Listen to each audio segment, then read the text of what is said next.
এগুলো আমরা তো ওয়েস ক্লাস ওই ইউনিট এবং এই বিষয়গুলোর জন্য সরকারের কাছে আপনি পাঠান। তো আমরা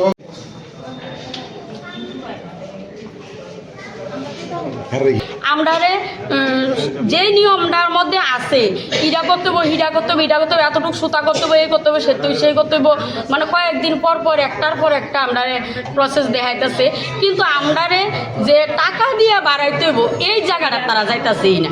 সুতা চিকন করতে হইব আজকে মোটা করতে হইব কালকে 6টা গুটি দিয়ে চালাইতে হইব পরশু দিন 8টা গুটি দিয়ে চালাইতে হইব এতটা অফিস করতে হইব এতটা সময় ঢুকতে হইব এতটা সময় বাড়িতে হইব কিন্তু টাকা 2 টাকা বাড়াইতে হইব এই জিনিসটাই তারা মাথা দিতেছে না। না এটা মাথা দিচ্ছে না বন্ধের দিনের টাকাটা আমরা পাইতেছি। কতদিন ধরে কাজ করতেছি? আমরা 2012 থেকে কাজ করতেছি। আমরা উদয়পুরের রিলার্সরা বাজারঘাটে আরো আগে শান্তির বাজারও আরো আগে কয়টা জায়গাতে এরকম কাজ করতে হয়? 3টা এখন বর্তমানে 3টা মাঝখানে হালাহালি একটা হয়েছিল এটা এখন কিরকম অবস্থা এটা আমরা কইতে পারি না ঠিক কিন্তু আমরা ওখানে জানে 3খান থেকে আইছি বাজারঘাট উদয়পুর আর শান্তির বাজার।